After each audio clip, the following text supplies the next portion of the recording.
Oi, gente. Bom dia, boa tarde ou boa noite para você que está vendo o nosso vídeo. Meu nome é Felipe Villanova, né? Eu sou professor aqui da SES de Direito Processual Civil, né? E estou aqui hoje para comentar com vocês algumas dicas sobre a prova da OAB. Então, prestem muita atenção nas dicas que eu vou falar aqui para vocês, que a gente vai tratar, porque serão valiosíssimas para o seu bom desempenho na prova da ordem, tá bom? Vejam. O que é importante saber para se fazer uma boa prova da ordem? Bom, o importante para você saber como fazer uma boa prova da ordem é saber quais são os assuntos que recorrentemente estão sendo exigidos na prova, não é verdade? Você precisa saber o que está sendo exigido, o que corriqueiramente tem sido cobrado nas provas da OAB, para se preparar melhor. E é isso que eu vou tentar mostrar aqui para vocês hoje nesse breve vídeo, e a gente vai comentar alguns assuntos que recorrentemente têm sido exigidos na prova e no final eu vou passar algumas dicasinhas também para o seu bom desempenho na prova da primeira fase da ordem, tá bom? Então vejam só, dentre os assuntos que nós averiguamos, que constatamos, que são recorrentemente exigidos na prova da OAB, são esses aqui, ó. A gente tem observado que recursos é um assunto muito cobrado na prova da ordem, tá? Recursos, nós temos visto também que muitas questões estão sendo pedidas sobre intervenção de terceiros. Intervenção tem caído bastante, tá? Intervenção de terceiros. Nós temos observado também que a OAB está se preocupando muito mesmo com a audiência de mediação e conciliação, tá? Mediação e conciliação é um assunto, né, que está sendo muito cobrado também nas provas da OAB. Afora, não é, assuntos como execução, costuma sempre ser pedido em provas de OAB também em processo civil, a parte de execução. Petição inicial, você já sabe também que é muito cobrada também em provas de OAB, tá? Petição inicial. Eu vou colocar aqui, entre parênteses, fase postulatória, tá certo? Fase postulatória porque não somente o assunto petição inicial dentro da fase postulatória tem sido muito cobrada, mas outros assuntos também dentro de fase postulatória têm sido muito cobrados na prova da OAB. Tá joia? Então você precisa ficar atento a esses assuntos. Logicamente que você vai dar preferência aos assuntos que são do dia a dia do advogado, e é isso que a OAB tem cobrado mais. Por exemplo, não é que os outros assuntos, não é que os outros temas que não são próprios da praxe forense do advogado não sejam cobrados na OAB. Por exemplo, sentença. Sentença é um ato praticado pelo juiz, mas isso não quer dizer que não seja exigido na prova da ordem. Agora, a chance da OAB exigir mais assuntos relacionados à prática do advogado é maior. Então, você tem que dar preferência a esses assuntos, tá? Bom, professor, eu domino bem esses assuntos, tá? Domino bem esses assuntos que recorrentemente estão sendo exigidos na prova da ordem. O que é que eu preciso fazer, então, para não perder meu tempo? Que isso é importantíssimo, né? Se você domina esses assuntos ou parte desses assuntos, olha, é óbvio, lógico, que você não vai concentrar os seus esforços nesses assuntos. Você pode fazer uma revisão no texto legal, você pode fazer uma revisão com os resumos que você fez durante as exposições dos professores. Você vai fazer uma leitura geral para relembrar os assuntos que você já estudou e que você domina para se preparar para o exame da ordem. Aqueles assuntos que você não domina, você se concentra mais sobre eles. E eu estou lembrando agora também que um outro assunto muito cobrado também em provas de OAB é o processo coletivo, tá? Processo coletivo. Principalmente eu tenho visto muito aqui, questões sobre ação civil pública. Poxa, professor, mas a ação civil pública, ela não é mais afeta, mais própria do Ministério Público? Não. A ação civil pública ela pode ser manejada por associações, por exemplo. E você, como advogado ou advogada de uma associação, você vai precisar manejar, às vezes, né, a ação civil pública. Tá bom? Juizados especiais, que está dentro também de um outro assunto, que é, não sei se eu já coloquei aqui, eu acredito que não, procedimentos especiais. Procedimentos especiais também tem sido muito cobrado, tá? Procedimentos especiais. E juizado especial tem sido muito cobrado. E outros assuntos que eu vou falar para vocês aqui dentro de procedimentos especiais também, tá bom? Então, são esses aqui o que a gente tem percebido que recorrentemente estão sendo exigidos na prova da ordem. Então, eu aconselharia vocês a fazer uma revisão desses assuntos, tá? E, ó, gente, é o seguinte, para uma prova objetiva, é importante que você leia o texto legal, leia o texto de lei. Muitas questões são extraídas da literalidade do texto da lei. Então, é inconcebível hoje que você vá fazer uma prova objetiva e você não se debruce sobre o texto da lei. Você precisa ler o texto legal e depois, nos assuntos que você não domina tanto, você vai para um complemento da doutrina, tá bom?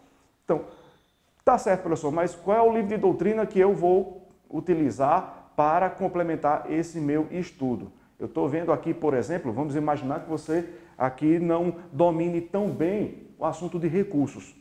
A gente sabe que recursos é um assunto, não é, que demanda da gente um semestre inteiro, não é isso? Nós estudamos no 5º período, Direito Processual Civil 2, a parte somente de recursos. É um semestre inteiro só para estudar recurso. É muita coisa. Tem a parte da teoria geral e tem a parte dos recursos em espécie. O que tem se cobrado mais na prova da ordem são os recursos em espécie, tá bom? Mesmo assim, é muita coisa. Como é que eu vou poder estudar tudo isso, professor, se a prova da ordem já está aí, bem pertinho, já está batendo a porta aí? Bom, você vai, eu aconselho você aí a pegar um livro, né, a se debruçar sobre um livro mais objetivo, tá? Um livro que possa te relembrar o assunto, tá? Possa dar para você uma lembrança daquele assunto com um conteúdo adequado, né, e não seja tão superficial, tá? E que você possa relembrar bem aquele assunto, não desprezando aí a qualidade. Um livro que eu considero muito bom para essa revisão é o livro do professor Marcos Vinícius Rios Gonçalves, né, o livro do Direito Processual Civil Esquematizado.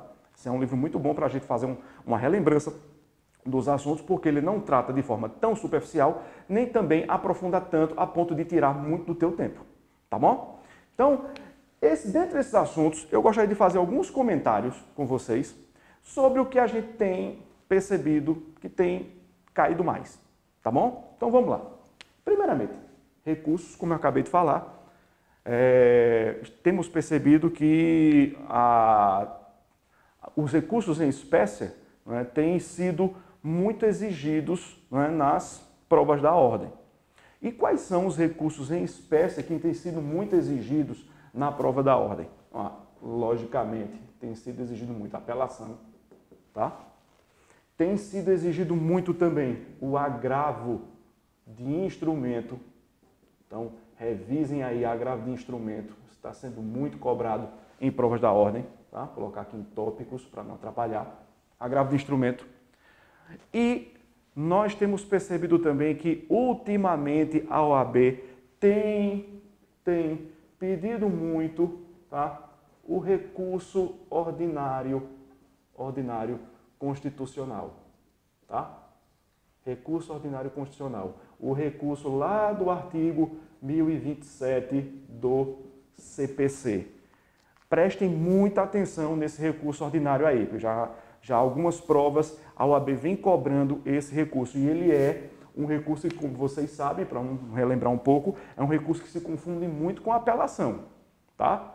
Então, é preciso que a gente tenha em mente quais são os casos, né, descritos no artigo 1027 que demandam a utilização aí do recurso ordinário constitucional, tá? Decisões de única e última instância prolatadas pelo Tribunal Superior, STJ, né, em mandado de segurança, mandado de junção em habeas corpus, Quando denegatória a concessão, denegatória a sentença, tá? Vai caber recurso ordinário constitucional para o STF. Tá joia? Isso aqui vale a uma apelação, mas só quando a decisão for denegatória. E depois vocês sabem, mandado de segurança, esqueçam agora um pouco habeas corpus e mandado de injunção. Mandado de segurança, quando denegado também, em única ou última instância, por tribunais locais, TJ, TRFs, vai caber recurso ordinário constitucional para o STJ, tá? Ou quando, numa ação em primeiro grau de jurisdição, nós tivermos, tá, de um lado, município ou pessoa domiciliada no país versus organismo internacional ou Estado estrangeiro do outro, o recurso ordinário constitucional vai direto para o STJ. Essa ação ela se processa perante uma vara federal, tá? Mas o recurso, nesse caso, não vai para o TRF, vai para o STJ. Então, fiquem atentos a esses pequenos detalhes, tá bom? Porque no recurso ordinário constitucional, eu trabalho com a denegação da segurança, do habeas corpus, do mandado de injunção, tá? E eu trabalho também nessa ação em que, de um lado, está município ou pessoa residente e domiciliado no país, não precisa ser nacional, tá? E do outro, organismo internacional e Estado estrangeiro.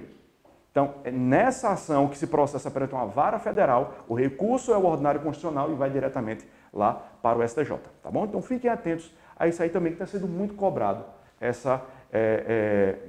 esse recurso, esse tipo recursal, tá bom? Bem, Osvaldo, continuando. Intervenção de terceiros. O que tem sido cobrado muito em intervenção de terceiros? A gente tem notado que tem sido cobrado muito em intervenção de terceiros, doutores e doutoras. Ó, a desconsideração, tá, da personalidade jurídica. Tá bom? Desconsideração da personalidade jurídica, ela foi alçada aí pelo novo CPC como uma forma de intervenção de terceiros, né? Então é importante que você faça uma revisão e desconsideração da personalidade jurídica. Logicamente, a assistência tem sido cobrada também, a denunciação à lide tem sido muito cobrada, chamamento ao processo, mas temos notado que as cobranças maiores nas provas da OAB têm sido por desconsideração da personalidade jurídica.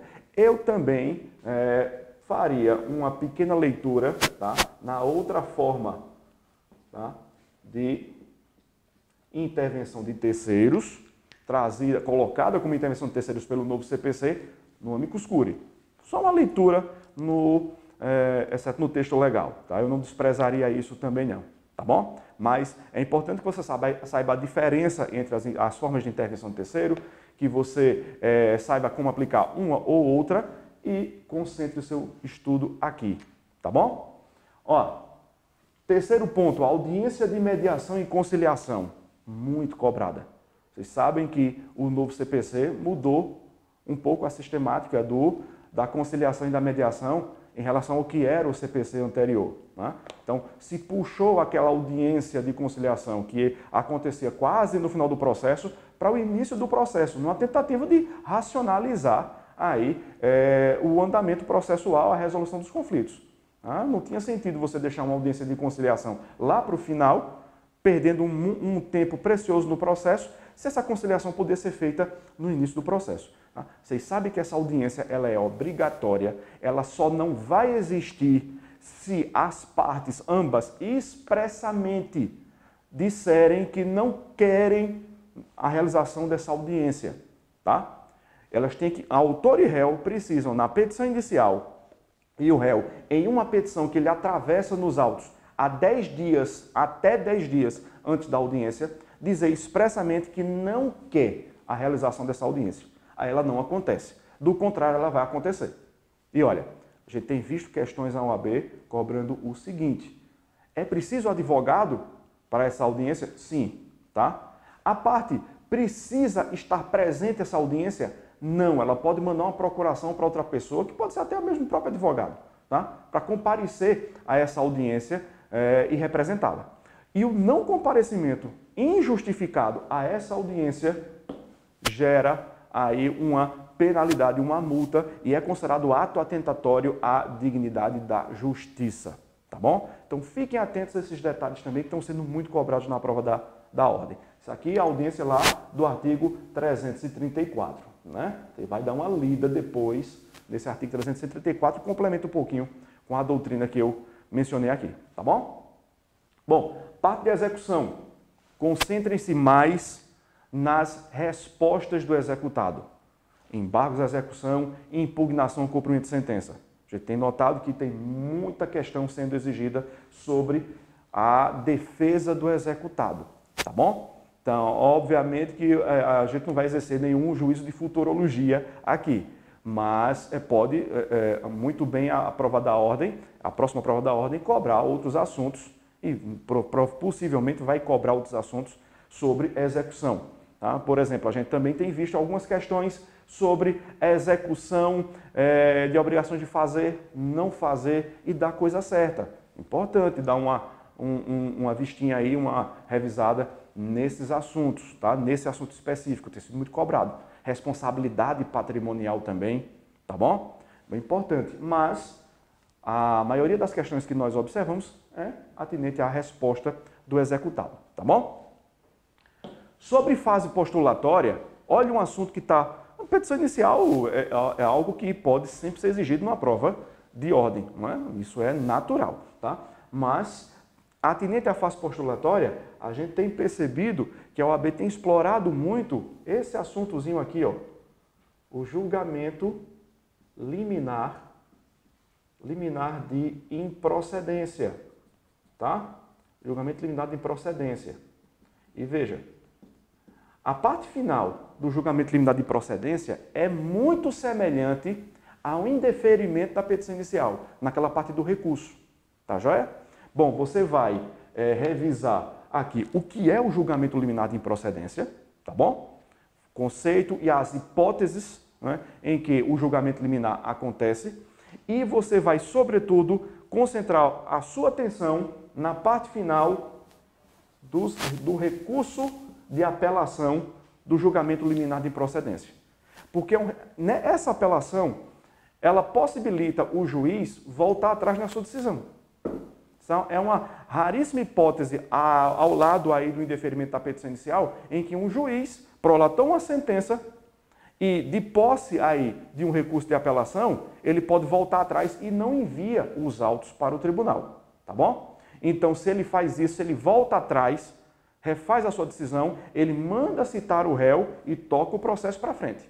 Do contrário, se ele não se retratar, ele manda os autos aí para o tribunal e o tribunal lá vai decidir se o processo continua ou mantém-se a decisão do juiz, tá bom? Então, a parte final do julgamento liminar de improcedência vale a pena muito você fazer um estudo, porque é muito semelhante também a outro assunto da fase postulatória, que é o indeferimento da petição inicial, tá bom? E está sendo muito cobrado.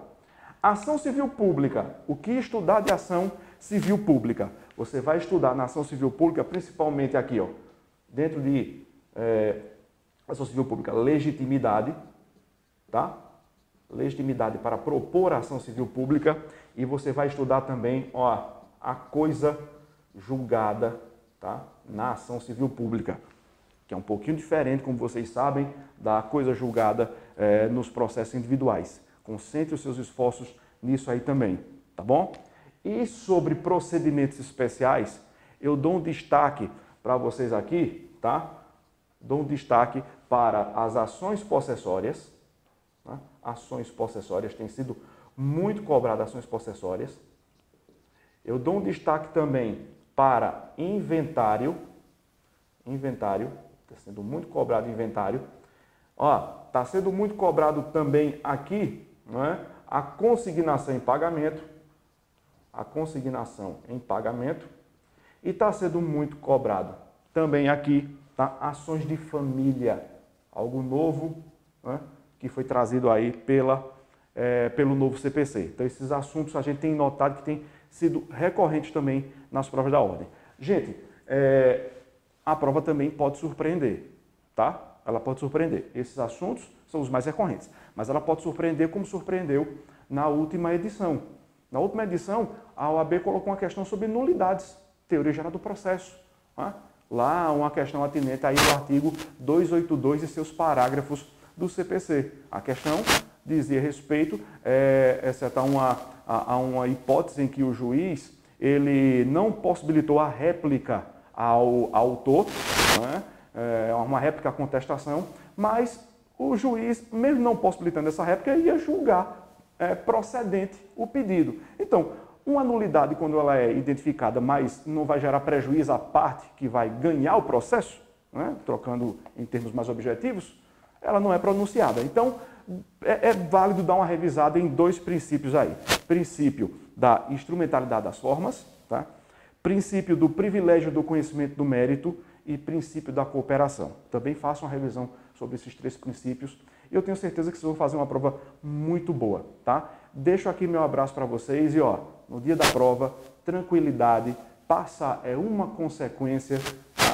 Se não for agora, o que eu acredito que não aconteça, vai acontecer nos próximos exames, tá? Então, tranquilidade, tenha uma boa noite de sono antes da prova da ordem, uma alimentação adequada, tá? Tranquilidade porque a parte de vocês fizeram, tá? E a aprovação ela virá por consequência. E daqui a gente vai ficar torcendo muito para o sucesso de vocês, que eu tenho certeza que virá, tá? Então contem sempre com a gente para esse apoio e eu desejo muita sorte e um abraço bem grande a todos e todas. Valeu?